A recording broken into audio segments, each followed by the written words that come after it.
Capítulo 30. Eu lia para Samuel sentado aos pés de sua cama. Ele ouvia tudo com muita atenção, como se aquela fosse a primeira vez que alguém lhe contava uma história. Eu nasci lá na Ásia, de um ajuntamento de uma piolha e um elefante, ainda que houve quem dissesse que uma tarântula macha foi quem me deu o dia. Mas fosse ou não fosse, isso é coisa insignificante, porque como os piolhos não têm morgados que herdar, as piolhas têm pouco escrúpulo de que seja este ou aquele o pai de seus filhos. Interrompi a leitura.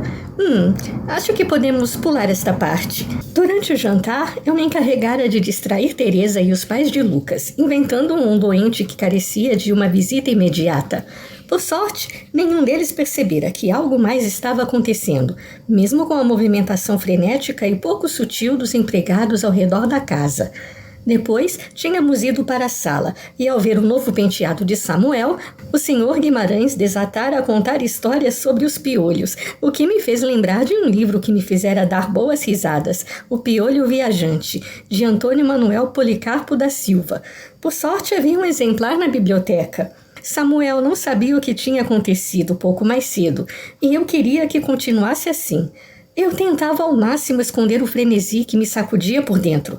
Meu coração se encontrava em uma agitação frenética, em parte pela ameaça do tio do menino, em parte por causa do beijo.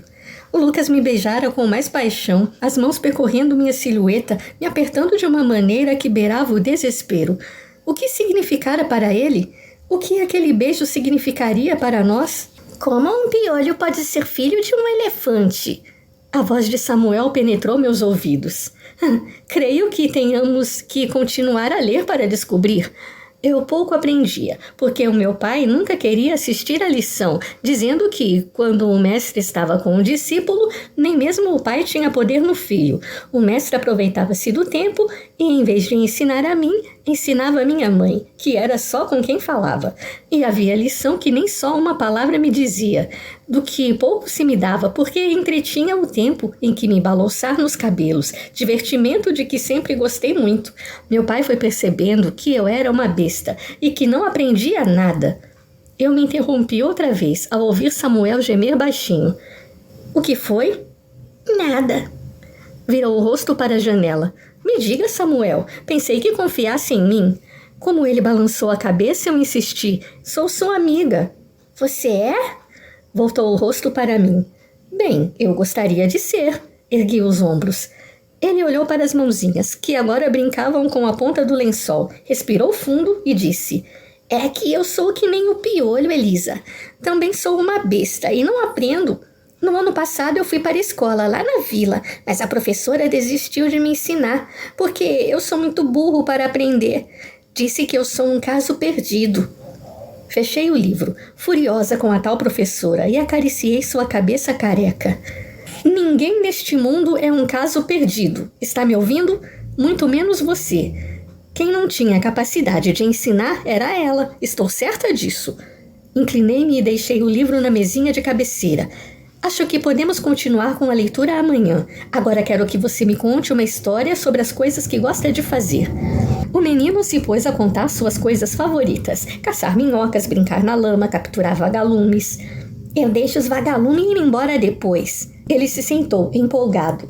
Mas gosto de segurar eles por um instante. Eles brilham mais quando estão assustados, sabia? Sabia. Eu tenho um irmão... A porta se abriu, de repente, e Lucas entrou, as roupas imundas e desalinhadas, os cabelos bagunçados e cheios de terra. Santo Deus! Saltei da cama feito uma rolha de champanhe. O que aconteceu? Acalme-se, eu só caí do cavalo. Só caiu do cavalo? De traseiro ou de cara no chão? Samuel se ajoelhou sobre o colchão, interessado. Lucas levou a mão às costelas. Um pouco dos dois, eu acho. Eu só queria me certificar de que Samuel já estava na cama, mas seu olhar dizia: queria me certificar de que Samuel está bem. Fiz um aceno discreto, lhe garantindo que tudo estava como deveria. Samuel e eu estávamos contando histórias. Mas a Elisa é cheia de palavra esquisita, delatou Samuel, como balouçar. Olhei para o menino um pouco ressentida. É claro que ele teria dificuldade. Seu vocabulário era escasso, fruto de uma péssima ou nenhuma educação. Eu devia ter pensado nisso antes. Balançar é o mesmo que balançar, e eu pensei que você estivesse gostando. Ah, mas eu estava, Elisa. Só não entendi algumas palavras. Mesmo assim, eu gosto de ouvir você falar. Bem, eu vou deixá-los terminar. Lucas massageou o pescoço. Espere, pedi, e então me virei para o menino. Já está tarde, Samuel. Terminamos as histórias amanhã. Boa noite. Boa noite, Elisa. Pulou para baixo das cobertas. Abrindo a porta, Lucas esperou que eu passasse. Aguardei até estarmos longe da porta do quarto para começar a lhe fazer perguntas. Você o encontrou, não foi? O Sr. Duarte. E acabaram lutando? Antes fosse. Bufou. Eu realmente caí do cavalo. Não conseguimos encontrar o sujeito, mas todos os empregados estão de sobreaviso. Deixei 2 deles guardando a casa. Pode dormir tranquila. Estávamos perto de seu quarto. Ele abriu a porta e foi entrando. Eu, no entanto, hesitei. Não devia estar ali. Mas então avistei um lenço sujo de sangue e terra preso à sua perna. Você ainda está sangrando. Passei pela porta e a encostei. É melhor chamar o Dr. Almeida. Eu posso cuidar disso sozinho. Apontou para sua valise marrom sobre a cama. Baltazar parece sempre estar um passo à frente, não? Preciso me lembrar de agradecê-lo. Lucas, a ferida parece profunda, insisti. E, no local em que está, você teria que ser um contorcionista para conseguir costurar a si mesmo. Até eu faria um trabalho melhor com as agulhas de bordar. Parece pior do que realmente é. Tirou o paletó e se serviu de um copo de conhaque. Ai, ele era tão teimoso. Perdoe-me quando digo que acho difícil acreditar nisso. Sua calça está ensopada. E eu que pensei que o médico aqui fosse eu. Engolindo a bebida de uma só vez, foi se sentar na poltrona, carregando a garrafa e o copo. Depois de se acomodar e deixar a garrafa no chão, desamarrou o lenço na panturrilha e o pressionou no ferimento. Cheguei mais perto, preocupada. Ao levantar o lenço, Lucas examinou o corte. Não está tão ruim, comentou. Mas eu discordava. Era grande, largo e se abria como um olho em meio aos pelos escuros. Vou pedir alguém para chamar o Dr. Almeida. Eu me virei. A mão de Lucas se prendeu em meu pulso, me detendo. Vou fazer isso sozinho, Elisa. Mas você não vai conseguir. Minha tentativa de convencê-lo a ceder apenas serviu para ferir seu orgulho. Percebi tarde demais ao ver o desafio reluzir em seus olhos. Depois de se servir de mais um pouco de conhaque e a sorver rapidamente, Lucas se levantou e foi para a cama, levando a bebida consigo. Puxou a maleta pela alça, abrindo-a e pegou uma caixinha prateada reluzente. Descalçou os sapatos e usou a tesoura para abrir a parte de baixo da calça. Você pode ficar e olhar. Ele gracejou, quando percebeu que eu me recostei à cômoda castanha e cruzei os braços. Não sairia dali, antes de ver até onde ele iria com aquilo. De uma coisa eu estava certa, o Dr. Almeida seria solicitado em algum momento. Lucas parou para encher o copo outra vez, antes de passar a linha preta na agulha em formato de gancho. Derramou a bebida sobre a ferida e eu quase pude sentir o ardor em minha própria carne. Nem um único silvo deixou seus lábios, mas seu rosto adquiriu um tom vermelho, quase roxo. Depois de limpar o machucado com uma atadura que tinha na valise, tentou encontrar uma posição que mantivesse a panturrilha em seu campo de visão. Pegou a agulha e começou a trabalhar. No entanto, havia algo errado. O tombo realmente devia ter machucado uma de suas costelas, pois ele não conseguia manter a posição.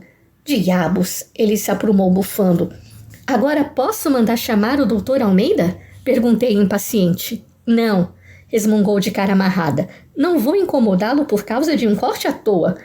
Por que não admite que não consegue cuidar disso sozinho? Sua costela está machucada. Mesmo assim, não vejo motivo para tirar Almeida da cama a esta hora. Então olhou para mim, de um jeito estranho, uma sobrancelha se elevando. Quão habilidosa você é com as agulhas? Como disse? Engasguei. Um pouco de sangue não parece assustá-la. Ele estava sugerindo... Ele tinha perdido o juízo? Lucas, eu não posso costurar você. Por que não? Apoiou as mãos no colchão, os olhos estreitos como os de Bartolomeu. Essa é a sua chance de exibir um dos seus talentos. Você só pode ter bebido demais para sugerir um absurdo desses. Ou então bateu com a cabeça, o que só me deixa mais convencida de que precisamos de um médico aqui. Mas quanta sorte, Elisa! Eu sou um.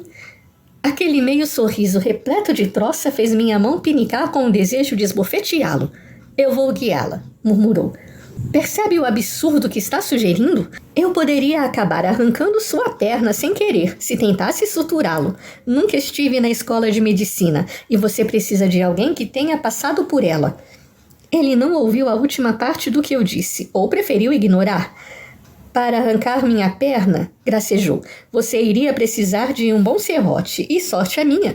O meu está trancado no laboratório. Vamos, Elisa, um pontinho ou dois e estará feito.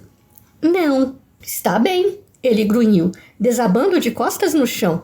Chame Almeida, se isso a fará feliz, mas vá depressa. Já perdi muito sangue. Talvez não seja o conhaque, afinal, que esteja embaçando minhas vistas. Dobrou o braço e o colocou sobre o rosto. Deus, espero que não seja tarde demais. Parei a meio caminho da porta. Ele não estava falando sério, estava? Não corria nenhum risco, corria. Apenas pretendia me convencer a pegar a agulha pendurada em sua perna e continuar de onde ele havia parado. Mas a cor de seu rosto podia ser a luz das velas, mas eu o achei tão pálido. Fechei os olhos, inspirando fundo, e voltei para perto de Lucas. Não pude deixar de notar que, mesmo sendo imensa, ele ocupava grande parte daquela cama. Está bem, respondi derrotada. O que devo fazer? Os cantos de sua boca se ergueram de leve. Então ele destapou os olhos e ergueu o tronco, apoiando-se nos cotovelos. Eu a aconselharia a fingir que eu sou uma cortina grossa que precisa de reparo. Você tem bastante apreço por ela e quer muito mantê-la. Ele rolou, ficando de bruços. O ferimento parecia ainda mais profundo daquela distância. Engoli em seco. Não tenho certeza se consigo, Lucas.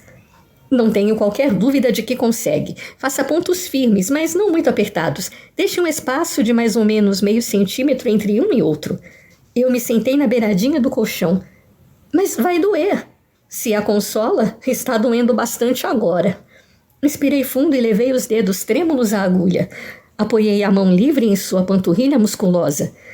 Use essa mão para manter a ferida fechada, ele instruiu. E não vá muito fundo, mas também não perfure muito superficialmente, ou a pele não vai aguentar a pressão. Assenti, embora ele não pudesse ver. Está bem, eu consigo. Gotas de suor brotaram em minha testa. Eu consigo, repeti. Ele dobrou os braços e deitou a cabeça neles, virando o rosto para mim. Eu sei, ou jamais teria pedido que fizesse. Eu não estava falando com você. E fique parado. Sim, doutora. Posicionei a agulha, os dedos ligeiramente trêmulos. Está bem? Lá vamos nós, agora mesmo. Tentei engolir, mas não consegui nesse minuto. Bem, agora. Estou sangrando, Elisa. Não me pressione. Tudo bem, eu podia costurar uma cortina. Não seria difícil. A agulha só tinha de ir até o ponto certo, voltar à superfície e então repetir tudo de novo até que o rasgo se fechasse. Ele afundou a cabeça nos braços, escondendo o rosto. Puxando uma grande lufada de ar, comecei o trabalho. A panturrilha dele estremeceu de leve, mas nem o único gemido foi ouvido. 7 pontos depois, eu finalizava o último nó, com a mesma firmeza que empregava nos bordados. Cortei a linha e descansei a agulha na tampa do estojo. Ele ergueu a cabeça, mas não a virou. Jogue um pouco de conhaque, por favor. Fiz o que ele ordenou. Os músculos de seus ombros se contraíram, mas de novo ele sofreu em silêncio. Secando o excesso da bebida com a atadura limpa, fiquei de pé. Lucas se remexeu com cuidado. As costelas deviam estar lhe matando e se sentou. Examinou meu trabalho com a sobrancelha franzida. Meu Deus, Elisa, você é realmente boa. Ficaram mais bonitos que os que eu faço. Então olhou para mim e me mostrou um sorriso esplêndido. Você daria uma excelente cirurgiã? Apesar de estar feliz por ter feito tudo direito, havia um probleminha. Eu tinha dificuldade para fazer o ar entrar em meus pulmões e uma camada pegajosa e fria de suor recobria minha pele. Precisa de mais alguma coisa? Perguntei com a boca seca.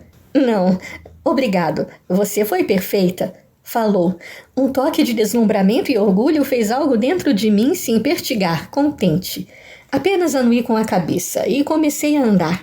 Manchas pretas piscavam nas bordas de meu campo de visão. Apenas 6 passos. Eu só tinha de aguentar mais 6 passos e então chegaria ao meu quarto e poderia me deitar um pouco. As manchas pretas se uniram, formando um véu negro, quando eu dava o segundo passo. No terceiro, minhas pernas adquiriram a consistência de fumaça. E no terceiro, Elisa. Que inconveniente desmaiar agora, pensei, enquanto tombava de cara no chão.